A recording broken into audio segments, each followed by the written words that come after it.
Je voudrais vous dire que je suis très heureux de m'exprimer dans cette salle de manière un peu opportuniste, parce que ce matin on a beaucoup parlé de Bordeaux. Évidemment, je ne parlerai pas de nos projets bordelais, mais je m'exprime au sein, à l'intérieur d'une salle qui est notre premier travail à Bordeaux. Et j'en parle de manière un petit peu opportuniste, dans la mesure où cette salle qui a 27 ans est peut-être démonstrative ou introductive de ce dont je vais parler à suivre, bizarrement, dans des territoires délaissés par l'ère industrielle dans la banlieue parisienne, dans la ville de Ris-Orangis. En quoi ceci pourrait être considéré comme introductif? En cela que cette salle dans laquelle vous êtes est un ancien entrepôt et que le travail qu'on avait mené à l'époque est très représentatif du faire avec ce qui existe, faire avec le contexte préexistant, aussi impropre soit-il aux usages nouveaux. Et donc, également, la réintroduction de programmes culturels à l'intérieur de lieux qu'on envisage de réhabiliter, de réactiver, est aussi proche des propos que je tiendrai par la suite à une toute autre échelle. Donc oui, ici, dans ce qui s'appelle le théâtre du Port de la Lune, à l'origine, du nom du croissant de lune que forme la Garonne, la rivière Garonne au centre de Bordeaux, ce théâtre du Port de la Lune s'est installé au forceps ou au chausse-pied, comme on veut, c'est dans un sens ou dans l'autre, à l'intérieur d'un entrepôt de sucre. Et on a utilisé le potentiel que vous avez sous les yeux aujourd'hui, c'est-à-dire au fond utiliser ce qui existe, mais à quel prix, puisque vous avez vu qu'il faut passer sous la Seine, qu'il faut passer par un tunnel, qu'il faut tout ça dans des contorsions, arriver à préserver ce qui existe. Et donc, quand je suis arrivé à Ris-Orangis, alors c'est quel bouton sur lequel il faut appuyer? Voilà. On va d'abord faire un tour rapide de ce que j'y ai découvert, au fond, dans un monde qui m'était totalement étranger. Ris-Orangis, c'est une ville de 20 000 habitants au sud de Paris et desservie fort heureusement par deux gares RER. Et quand on arrive à la gare de Ris-Orangis, ce qu'on découvre, c'est que ce que vous voyez sur cet écran, c'est-à-dire du côté de la Seine, des friches industrielles d'une ancienne malterie, désaffectées, déjà occupées par des squats, mais par des squats artistiques, un peu déclinants. Et puis une tour, la tour de la malterie qui a brûlé, qu'on appelle la tour brûlée, et donc un univers d'une beauté évidente, d'un isolement, d'un délaissement complètement visible, mais aussi auquel on s'attache immédiatement de par la puissance du lieu. Et en même temps, on peut considérer que ce territoire pourrait être considéré comme répulsif. Et puis juste à côté, l'aménagement des années 50, 60, les bars dont on a parlé ce matin, dont Bernard Blanc a parlé, ces logements sociaux d'Essonne Habitat qui viennent constituer le premier front bâti dès qu'on arrive par les transports en commun. Et on a parlé ce matin de liens à la capitale, de liens entre la périphérie de Bordeaux et le centre de Bordeaux. Eh bien ici, on voit bien comment ces villes sont accrochées au vaisseau amiral qu'est Paris, mais par des faces dégradées.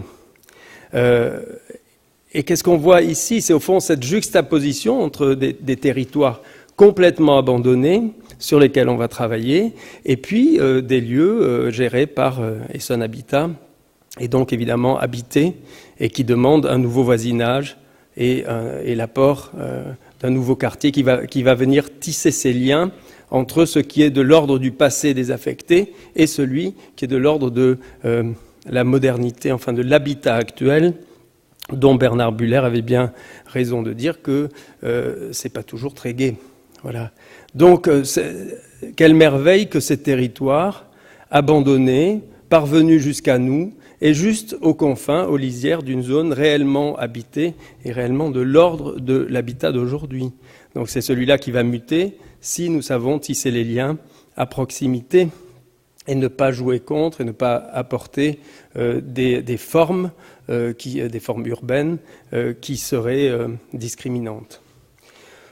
Donc voilà cette espèce de tour un peu de repérage, de préemption sur le site de choses à la fois dont on se dit comment les utiliser quand on n'a pas l'argent qu'il faut pour mettre tout de suite un immense centre culturel ici, et qu'il faut y faire de l'habitat, et puis d'autres choses, et la mixité dont on a parlé.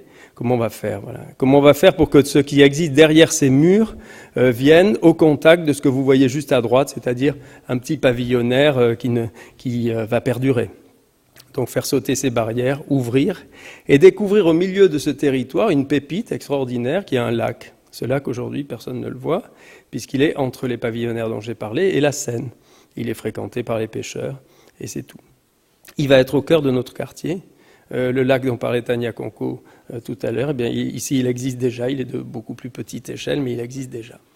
Et puis, vestige sensible d'une vie passée, ce que vous voyez ici au bord de Seine, c'est à la fois le monde industriel et son charriage, mais aussi le monde balnéaire, puisque cette Seine, autrefois, n'était pas uniquement créatrice de zones PPRI, de protection contre les incendies, mais on s'y baignait. Et ce que vous voyez à droite, c'est une petite piscine des années 30.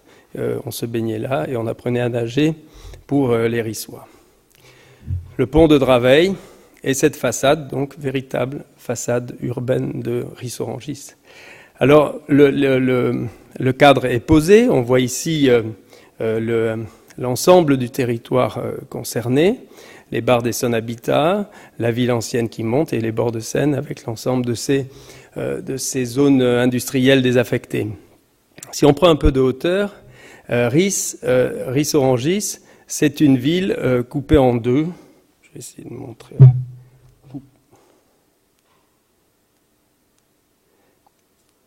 Coupée en deux par la Nationale 7 qui passe ici. Sur les hauts de Ris, on a les grandes utopies des années 60, enfin après-guerre, les grandes ZUP, l'aménagement du plateau avec tout ce qu'on peut imaginer, avec ici le voisin de tous les dangers, c'est l'immense copropriété de Grigny, et le rêve vendu sur le bord du lac de Grigny, qui a évidemment échoué, puisqu'on sait aujourd'hui que ce sont des zones très difficiles à réhabiliter, puisque ce sont des copropriétés très multiples, quoi. Et puis ici, ce site dont je parle et qui est le bord de Seine et l'arrivée de la gare RER. Et puis, plus haut, une autre expérience dont je parlerai là-haut, par autre chose, par l'apport d'un programme culturel. Ici, au milieu, parce que les époques s'empilent là-dedans, ce que j'ai noté ici, c'est l'expérience de banlieue 89, et comment ils ont tenté de réintroduire la ville de bord de route finalement, c'est-à-dire, puisque cette ville était coupée en deux, entre le monde des années 50 et puis l'ancien Ris de pavillonnaire, eh bien ici, ils ont tenté d'urbaniser autour de cette route et sur cette séquence d'y refaire de la ville, au fond, avec du commerce, de l'habitat autour de l'église, etc.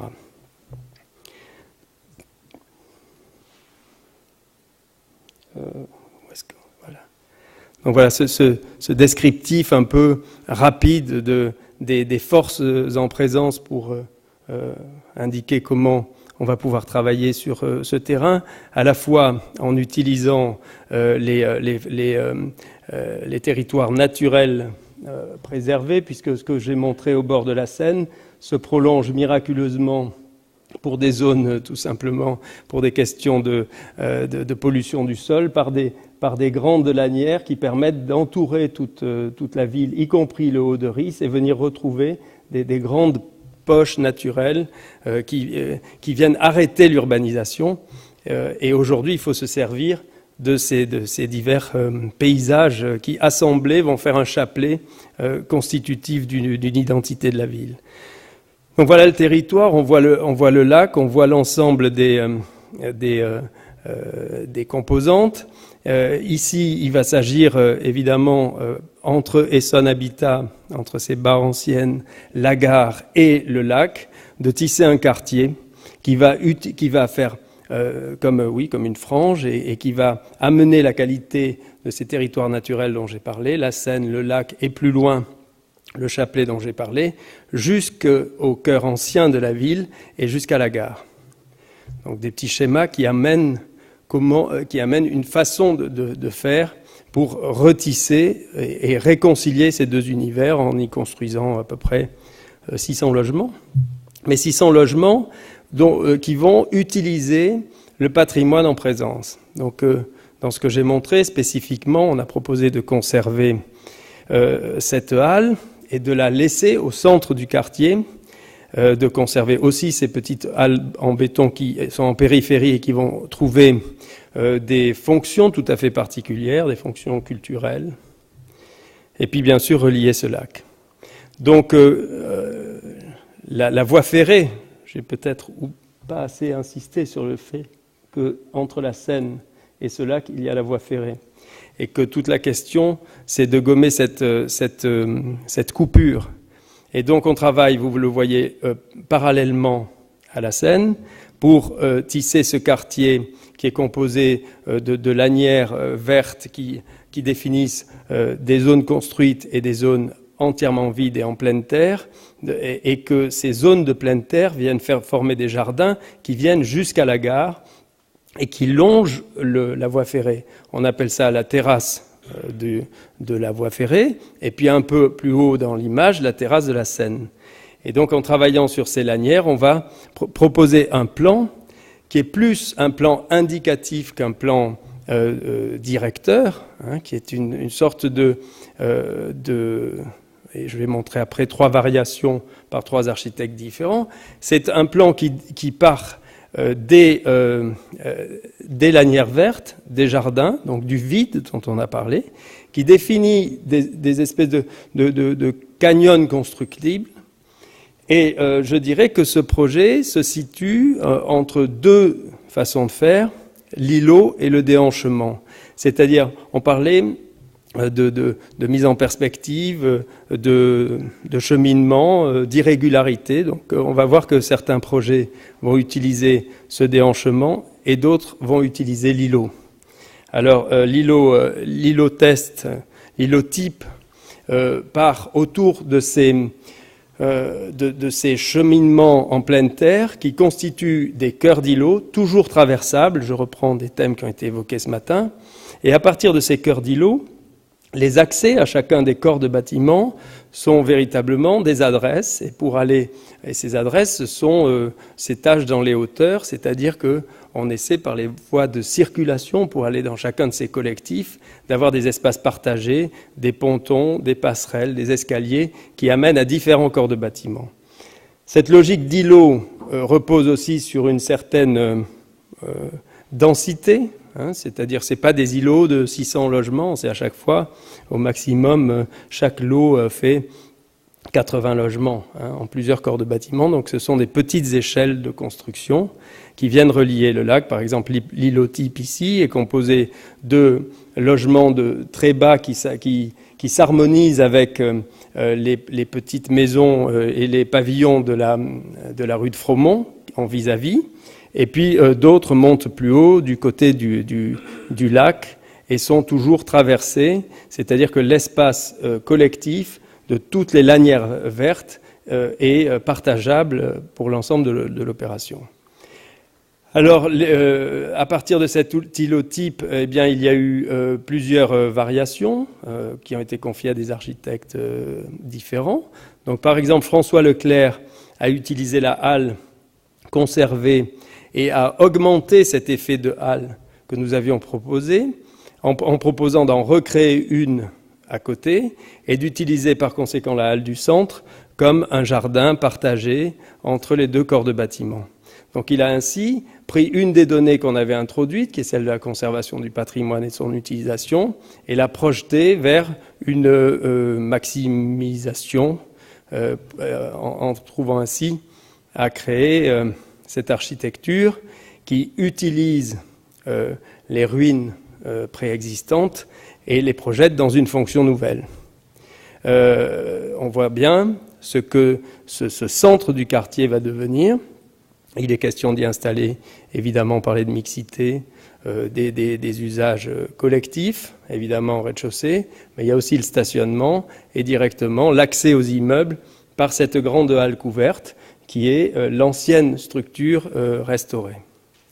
On voit ça, les jardins qui s'installeront dessous. Bon, je passe sur tout le dispositif qui va recouvrir tout ça de cellules photovoltaïques, etc. etc. Bon, enfin, les usages qu'on peut faire avec cette vieille halle sont nombreux. Marc Mimram a utilisé ce que j'appelle le déhanchement en créant cette petite continuité. Alors, je pense que c'est voilà, le plan de son projet, qui utilise une façade sur une de ses sentes et cette espèce de petit chapelet qui va vers le lac, en proposant ces maisonnées superposées dans ce plan déhanché, et en face de cette halle dont j'ai parlé tout à l'heure. Fabienne Géringent a fait cet îlot dans la logique de l'îlot test. Donc c'est une espèce d'îlot un peu refermé avec les maisons sur la rue de Froment qui s'harmonisent avec l'échelle des pavillons préexistants. Et Jamel s'est emparé de cet îlot et pour des raisons de densité a refermé l'îlot, beaucoup plus que ce qu'on avait imaginé, pour faire une cour centrale, un jardin que nous avons décidé de réouvrir vers le sud par cet îlot sculpté qui se referme plus, mais qui néanmoins conserve toujours les traversées collectives et publiques pour passer dans cette cour. Ceci me permet de passer de l'autre côté de la voie ferrée, parce que l'îlot de Jamel prend une puissance plus importante en termes d'objets, et il s'harmonise ainsi non seulement au petit quartier qui va vers le lac, mais à ce qui fait vis-à-vis de l'autre côté de la voie ferrée, c'est-à-dire un site où on va là s'emparer des ruines industrielles que j'ai montrées au début, et par conséquent, à côté de ces ruines totalement abandonnées, qui constituent la façade d'entrée sur Ris-Orangis, on vient compléter ça par un agrégat d'îlots que je vais définir, qui sont en fait une architecture d'immeubles. C'est-à-dire ce sont des îlots immeubles où le cœur de vie collective n'est plus du tout un jardin au centre d'une composition, mais un deck ou un ponton, si vous voulez, qui permet en bord de Seine d'élever l'espace public à partir du parvis de la gare. On monte sur des espèces de pétales et de decks, pas une dalle continue, mais à chaque îlot, une espèce de table qui présente les immeubles au-dessus de ce plateau. Alors là, on voit ici la densité que ça crée, et surtout, la position que nous avons, c'est celle de dire la voie ferrée aujourd'hui est une coupure.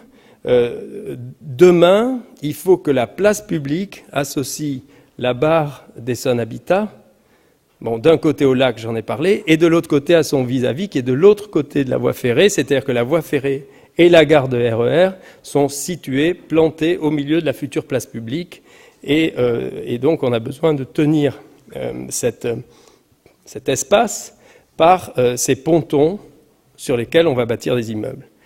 Et donc ces pontons, il y en a un qui est confié à Frédéric Borel. Donc l'exercice, lui qui a l'habitude de bien découper son architecture, ben on a déjà préparé le terrain, et il va nous faire ici un front bâti à la fois qui tienne la place publique dont j'ai parlé, et qui est suffisamment fractionné pour laisser des passages jusqu'à la Seine. Et ce que vous voyez ici, autour de noir, c'est la tour brûlée, les ateliers d'artistes qui vont s'installer là-dedans, et sans doute, je parle peut-être un peu trop tôt, peut-être, nous espérons que le FRAC viendrait à l'intérieur de cette ancienne malterie.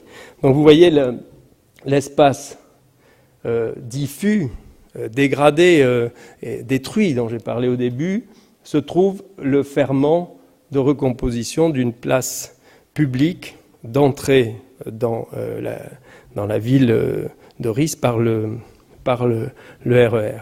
Voilà. Donc évidemment, les programmes ici, vous parliez de mixité ce matin, les rez-de-chaussée sont commerciaux en grande partie ou activités. On monte sur le haut des decks et on trouve des activités collectives en étage.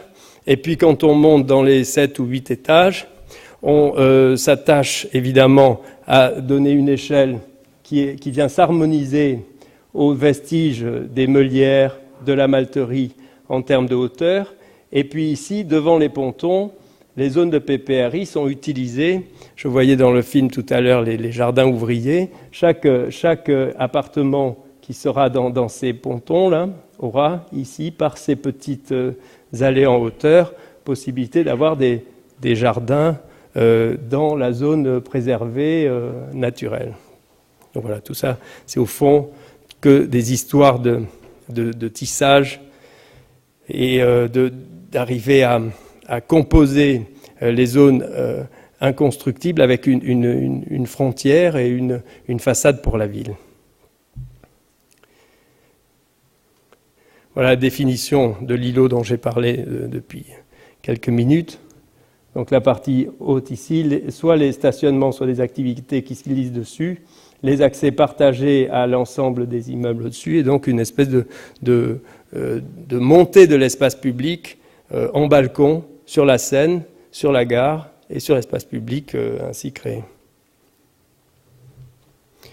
Voilà quelques images du point où nous en sommes. Les choses sont très avancées, comme vous l'avez vu, sur la partie du dock des alcools, parce que les territoires ont été attribués à des promoteurs.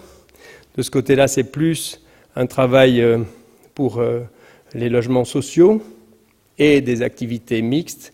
Donc les îlots sont en cours de définition et on est au début du chemin, disons à la fin de la définition de ce cœur de ville et au début du chemin de la construction, avec des zones compliquées, comme vous voyez, puisque les réseaux sont là, les voiries automobiles, la voie ferrée qui aujourd'hui est une blessure. Il faut acclimater tout ça, il faut travailler les passages dessous, dessus, pour arriver à faire passer la ville qui est retranchée aujourd'hui en amont de la voie ferrée, la faire passer au-dessus de la voie ferrée pour aller jusqu'à la Seine et retrouver les vestiges des activités nautiques dont je parlais tout à l'heure, qui deviendront le sel, le ferment d'une vie nouvelle possible en bord de Seine. Et pour finir par une toute autre opération, j'ai parlé de cette reconquête par le quartier de la Gare. Riss s'étend en haut, au-dessus de la Nationale 7. Et au bout du bout, là-bas, il y a une opération tout à fait particulière. C'est le plan. Le plan, c'est une salle mythique, tout à fait, je dirais, issue d'une volonté farouche des politiques d'entretenir dans ce monde difficile des territoires des UP, une activité culturelle farouchement entretenue, soutenue par l'équipe municipale sous la direction de Thierry Mandon, sans lequel, au fond, rien de tout ça ne pourrait se faire de cette manière. Il est évident qu'il s'agit ici d'une volonté assez forte de remettre de la qualité dans les territoires dégradés. Mais ce qui est formidable dans cette aventure du plan, c'est que, si vous regardez où il se situe, le plan, il est aux confins d'une zone pavillonnaire, et il reste ici, au bout de l'espèce de corne que j'ai dessinée tout à l'heure, il reste des territoires complètement naturels, une forêt, un champ, et puis aux confins de la ville pavillonnaire, cet assemblage improbable d'un restaurant d'insertion, d'une salle de rock, mythique parce que, par exemple, les Rita Mitsuko ont commencé là, etc. Et puis d'une échelle complètement à la fois fabuleuse et fragile. C'est le petit bar dans un coin, une salle que tout le monde adore, mais en même temps, quand on vous dit, bon, mon cher, il faut faire maintenant le plan 02, et plutôt une salle de musique assistée, comment on fait avec ça? Alors, j'ai parlé au démarrage de faire avec, comme on a fait ici, mais faire avec, c'est prendre l'ensemble de ces petits signes que ici la chose est à la fois d'une force incroyable, mais d'une ténuité, d'une fragilité absolument évidente, et on va faire pareil. Et donc, s'installant dans un espèce de champ, à quelques centaines de mètres de l'ancien plan 01, on installe le plan 02. Et ce plan 02, il est au bout de cette corne, de cette corolle végétale qui entoure Ris, et qui demain sera une merveilleuse zone de développement d'activité. Et pour l'instant, on y pose une petite pierre. Je ne sais pas si je peux en train d'aller en marche. Voilà. Et cette pierre-là, aujourd'hui, elle est là. Vous voyez, et on peut aller à pied des endroits que je vous ai montrés à cet endroit. Parce que le RER arrive là, de l'autre côté. C'est l'autre gare. Donc, la réhabilitation par les deux côtés va pouvoir se faire. Et ici, il s'agit juste de reposer la fonction initiale du plan en la multipliant, en permettant beaucoup d'autres choses avec les moyens d'aujourd'hui, etc., mais en préservant l'ambiance. Alors, ce que nous avons fait, c'est un peu comme si on posait un campement nomade, quelque chose qui serait destiné à constituer juste le germe d'une urbanité, retrouvée au milieu de ce champ. On a posé 3 cailloux qui sont les 3 fonctions de cet ensemble, c'est-à-dire une salle très équipée, des ateliers, des salles d'exposition et des ateliers pour la musique, des studios, quoi. Et puis ce restaurant d'insertion qui est transporté. Voilà. On s'est dit ça peut pas être une seule chose qui ressemblerait aux SMAC qui sont dans les villes nouvelles. C'est forcément 3 choses différentes assemblées par une volonté, qui est une volonté politique, mais aussi une énergie d'une association. Et on les a tout simplement posées au milieu de ce champ que vous avez vu, et puis on les a recouverts par une petite voile pour donner une terrasse, et depuis cette terrasse, on continuera à pouvoir observer, regarder précisément cette savane dont j'ai parlé, et qui est un élément enserré dans l'urbanisation des années 60 et 70. Et voilà, donc ce plan, aujourd'hui dans cet état, au milieu du champ, et puis qui, dans l'avenir, sera greffé à la ville qui va évidemment s'avancer vers ce point-là. Et puis, la petite voile dont j'ai parlé aujourd'hui, comme on est vraiment situé en plein champ, elle sert à une salle de pique-nique, ou une salle que j'ai ajoutée au programme, avec les vues sur les jardins, sur les toitures de ces rochers, et où les gens qui s'occupent de ce plan pourront se retrouver dans un monde un peu protégé du vent, des bruits du RER, etc. La salle de danse sera comme ça. Et voilà, je finirai sur cette image du plan en attente d'urbanité comme deuxième pôle de régénération de la ville de Ris, avec ses modestes moyens. Voilà, merci.